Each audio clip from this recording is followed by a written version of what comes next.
Hola, ¿cómo estáis? Hoy ya por fin vengo a traer las impresiones, mis huellas que me ha dejado uno de los últimos libros que leí. Bueno, ya hace un tiempecito, pero ya puedo grabar el vídeo. Vamos a hablar, no voy a decir el título, voy a poneros un jeroglífico, a ver si lo adivináis.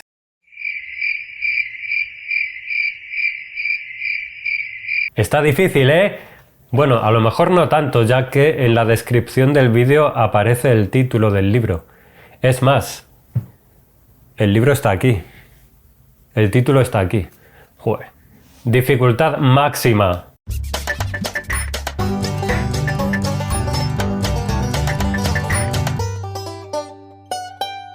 Hola, ¿qué tal? Bienvenidos, bienvenidas. Yo soy Juan Carlos. Esto es Talk Libros y sí, por fin vamos a hablar de esas impresiones, de esas huellas que me dejó la lectura de Sobre héroes y tumbas del escritor argentino Ernesto Sábato. De verdad espero que la tos y la congestión me permitan finalizar este vídeo porque parece que estoy gafado. Hace ya 2 meses que terminó esta lectura y entre pitos y flautas aún no había podido grabar este vídeo. Eso sí, antes de comenzar con estas huellas, quiero haceros una sugerencia, quiero invitaros a mi canal de Telegram, en el cual ya por fin estoy agregando contenido de lunes a viernes, voy subiendo, contenido adicional que probablemente no veréis aquí en YouTube, tampoco en Twitter ni en Instagram. Tenéis en la descripción de este vídeo el enlace a este canal de Telegram. Ahí voy hablando de autores, de libros, de lo que voy leyendo, de lo que quiero leer, de eventos, de editoriales e incluso estamos ahí creando una sección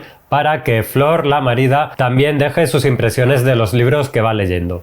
Y ahora sí, comenzamos con las huellas de Sobre héroes y tumbas. Y Martín, que se sentía solo, se interrogaba sobre todo, sobre la vida y la muerte, sobre el amor y el absoluto, sobre su país, sobre el destino del hombre en general. Pero ninguna de estas reflexiones era pura, sino que inevitablemente se hacía sobre palabras y recuerdos de Alejandra, alrededor de sus ojos gris verdosos, sobre el fondo de su expresión rencorosa y contradictoria. Y de pronto parecía como si ella fuera la patria, no aquella mujer hermosa pero convencional de los grabados simbólicos. Patria era infancia y madre, era hogar y ternura, y eso no lo había tenido Martín, y aunque Alejandra era mujer, podía haber esperado en ella, en alguna medida, de alguna manera, el calor y la madre. Pero ella era un territorio oscuro y tumultuoso, sacudido por terremotos, barrido por huracanes.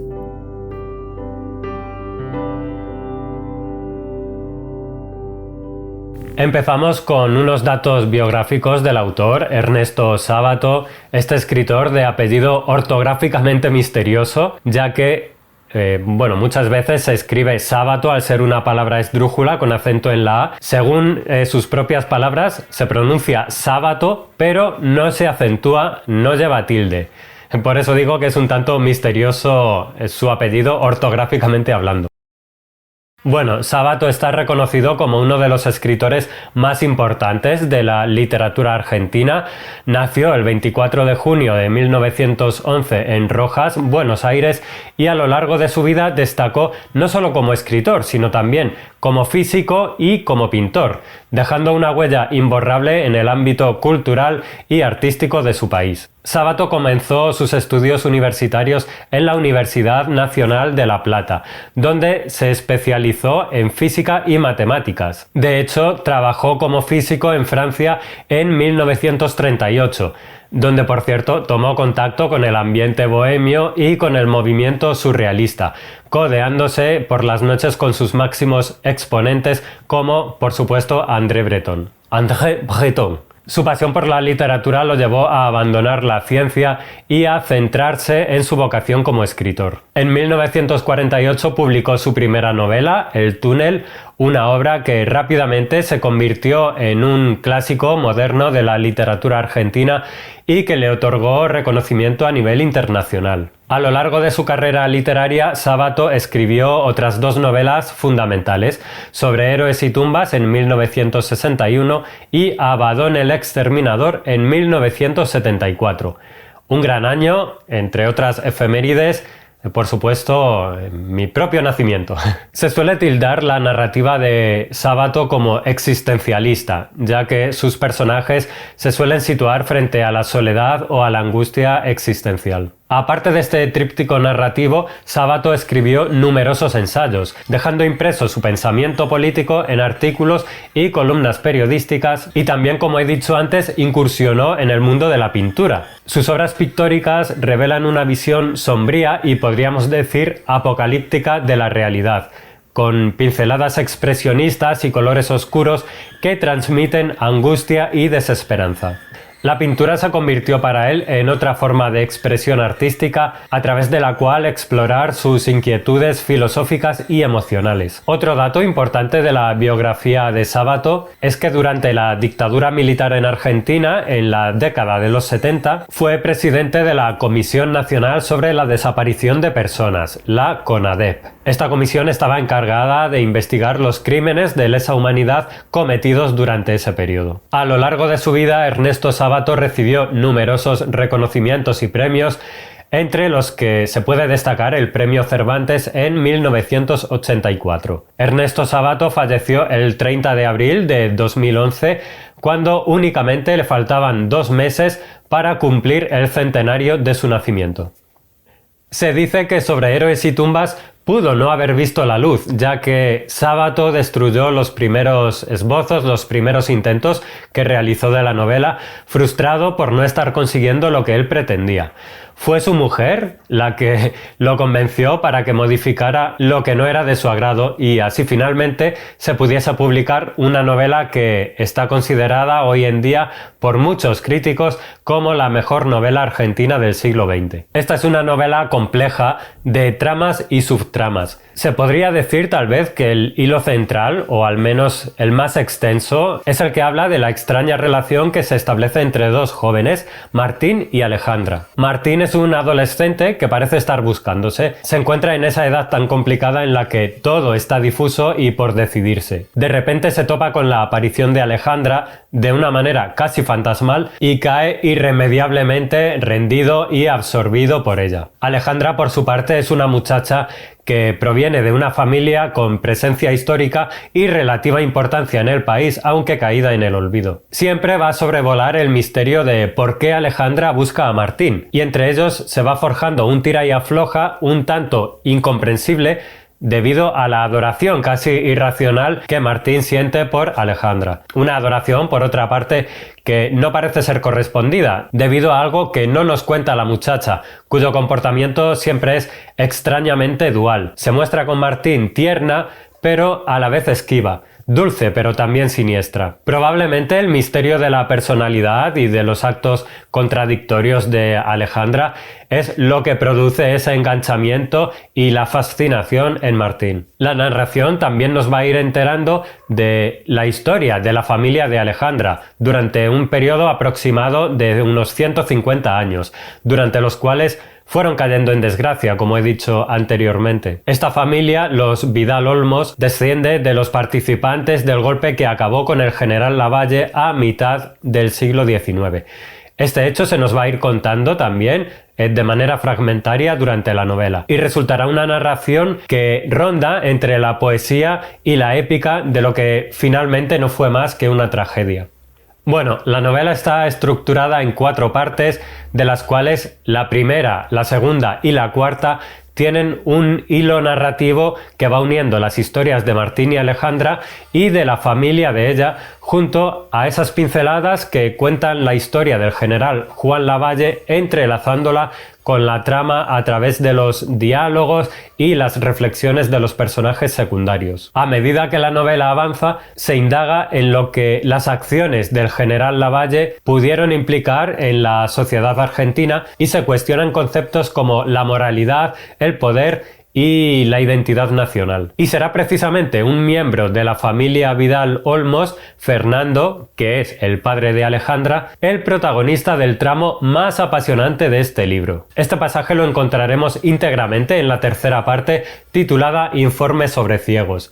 Y en él, Fernando Vidal, como digo, el padre de Alejandra, firmará este peculiar informe en el que desarrolla una trama que roza lo pesadillesco y ronda lo surrealista, ya que afirma haber descubierto, mediante numerosas pruebas e indagaciones, que existe una organización, algo así como una logia, compuesta por personas ciegas que lo que hacen es prácticamente controlar todo lo que ocurre en el país, si no ya en el mundo, desde la sombra siempre. En este informe el protagonista se encargará de dejar testimonio de sus pesquisas y esas amenazas que va descubriendo. Este informe sobre ciegos rompe con la narración anterior y también con la posterior.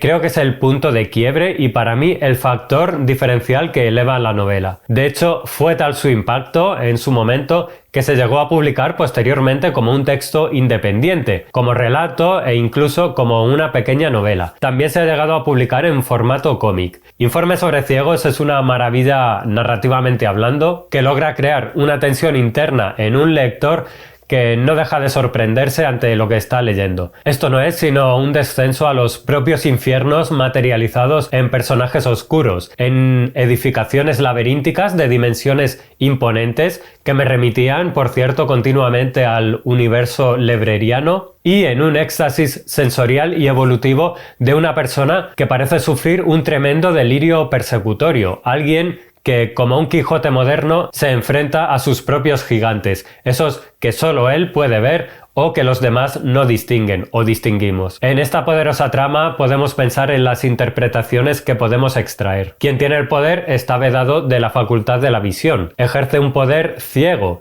que además pretende acabar con quien puede ver con claridad. Bueno, cada uno que saque sus propias conclusiones. Lo interesante de todo esto es tal vez preguntarnos, cuestionarnos qué ocurre cuando quien nos cuenta las cosas tiene una mirada distorsionada. ¿Hacemos caso de alguien delirante? O más aún, ¿qué pasa si tras el delirio se esconde una horrible verdad? En esas cuestiones podemos reflexionar que la verdad no es más que una mirada personal y por lo tanto puede haber tantas verdades como personas, ya que cada uno de nosotros mira de una manera distinta. Esto nos sumerge en una situación difícil de afrontar y nos enfrenta ante un peligro probablemente insuperable. Hay algo que no he dicho y es algo importante. Tampoco voy a desvelar nada, ya que aparece en una nota preliminar en la primera página, y es que se nos habla de un suceso luctuoso a modo de nota periodística. Alejandra ha matado a su padre de 4 disparos y se ha suicidado prendiendo fuego en su dormitorio. Claro, esto lo leemos al principio y lo vamos a tener siempre presente y según vamos leyendo nos vamos a ir preguntando cosas sin encontrar a veces respuestas, eso también es cierto. Es por ello que me quedo sobre todo con las incógnitas planteadas en el libro. ¿Por qué Alejandra buscaba a Martín y este era tan importante para ella?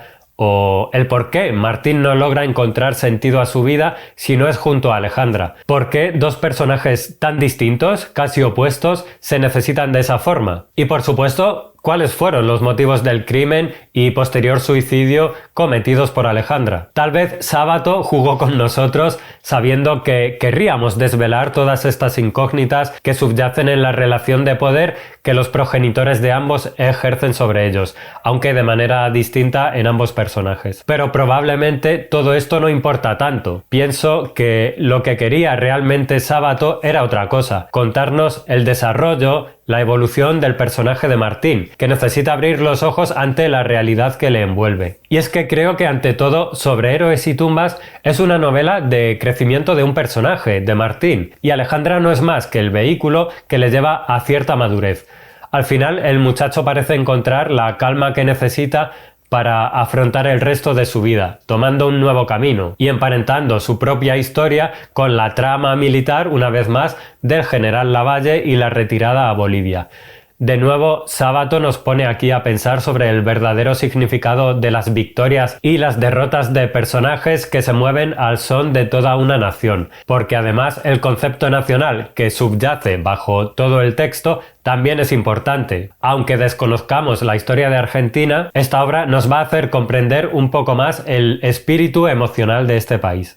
En cuanto al tono en que está escrito el libro, hay que decir que, aunque Sábato escribe de manera portentosa, no vamos a encontrar un gran lirismo en sus páginas. Tal vez lo utiliza más en la historia del general Lavalle, para conseguir esa mezcla de épica y poesía, pero en el resto del libro podríamos concluir que Sábato emplea todos sus recursos al servicio de lo descriptivo, en lo cual es un maestro absoluto y además sus descripciones son la base de la creación de personajes complejos, de ese existencialismo del ser humano que marca su obra. Pudiera ser que las dos primeras partes se nos hagan un poco bola, que no sepamos hacia dónde va la historia. Si os pasa eso, mi consejo es que tengáis paciencia y os dejéis llevar. Creo que es en la segunda mitad donde vais a ver una exposición de túneles narrativos que no os va a dejar indiferente. Desde luego no se puede decir que este sea un libro ligero. Es una novela que invita a la reflexión de quien la lee. Creo que también por ello me ha venido bien esperar un tiempo para hacer esta reseña, aunque no haya sido algo intencionado, pero sí que muchos de los aspectos de la novela han ido tomando su propia forma en mi memoria. Y seguramente esa forma no es la misma que tenían al terminar de leer. También en cierto modo creo que este puede ser uno de esos libros que constituyen un parteaguas en la historia de un lector, o de cierto tipo de lector, aunque claro, eso siempre es muy personal. Y precisamente es por esa introspección que nos va a exigir. Y ya digo que en mi caso, por ejemplo, no tengo ahora el mismo pozo que cuando la terminé de leer, cuando tal vez aún había cosas que yo quería entender. Por supuesto, cada lector es un mundo, pero esa reflexión, ese dejar descansar una historia, creo que puede ser una parte de la lectura tan importante como el paso de cada página. Y con esto finalizo estas huellas, este vídeo, estas impresiones sobre este libro tan especial, sobre Héroes y Tumbas, de Ernesto Sábato. Es el momento en que me digáis en comentarios si habéis leído este libro, si habéis leído a Ernesto Sábato, si queréis hacerlo. Cualquier comentario sobre el libro, sobre el autor, sobre lo que queráis, es, ya sabéis, bien recibido en esta comunidad, en TOC Libros. Muchas gracias por seguir ahí semana tras semana. Un abrazo a todo el mundo y nos vemos en un próximo vídeo que, como bien sabéis, será muy pronto. ¡Chao!